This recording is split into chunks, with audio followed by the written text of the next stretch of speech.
A very good afternoon to each one of you. Travel far enough and you meet yourself. I read this line by David Mitchell on a museum wall in 2016. Like many other Indian students, I had just moved to the UK to study fashion business management, and I believed growth required distance to become wiser, braver. I had to leave home behind.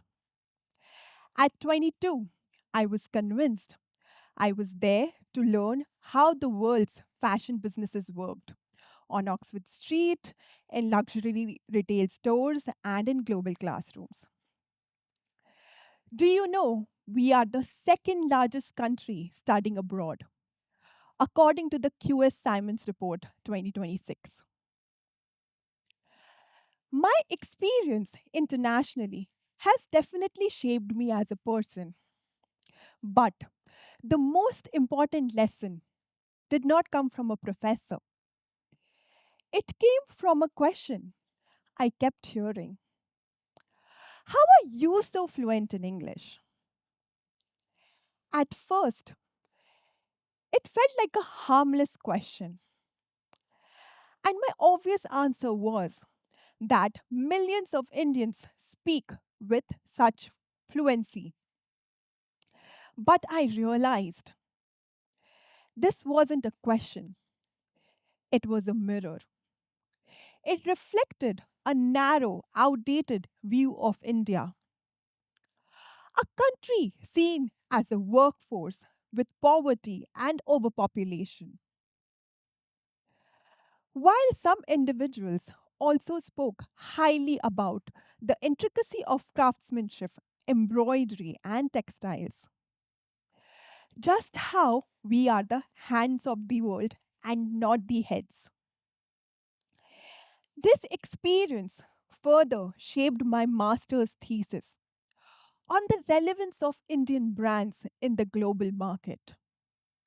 And today, after 10 years, I am revisiting the same question with a different lens. What is the relevance of our identity today? Often, our identity is the most valuable and the most misunderstood intellectual property we carry. India is rapidly evolving. And yes, India has problems. But it also has the most advanced metro systems in the world.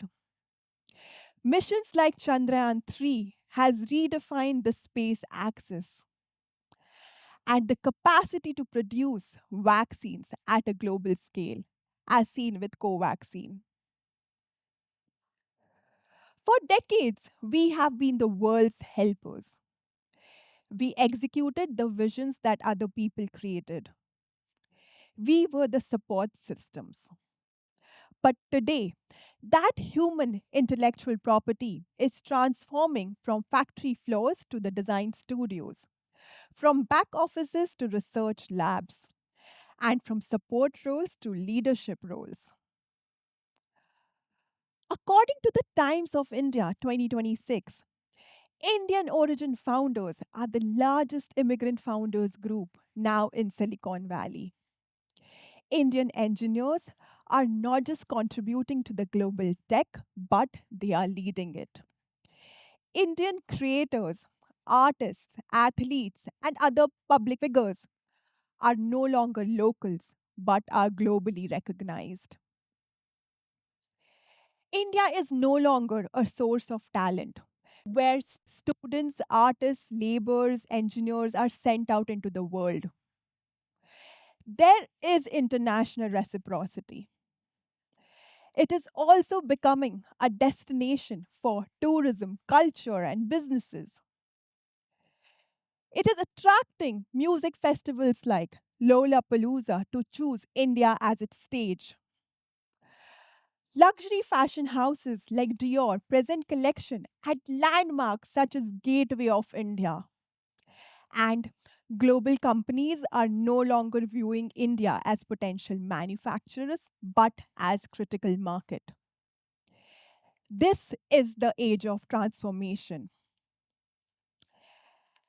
As an educator, I tell my students to not only travel for grades, I tell them to travel for discomfort, to try the unfamiliar, to step into spaces where they don't quite belong, because that's where the shift happens. I have seen many of my students return from their international experiences completely transformed. It is not because they adapted, it is because they didn't. They leaned into what made them different. They used their identity as an advantage and not as a limitation. Take inspiration from examples such as Leena Nair, who grew up in Kolhapur and eventually became the global CEO at Chanel. She didn't get that job trying to be less Indian. She got it because of the values we grow up with, the ability to handle chaos, the resilience, and the way we connect with people. These are the exact attributes that the world's prestigious brands are desperate for right now. Our generation is the first one who doesn't have to act Western to be global. And you don't have to stay Indian to be local.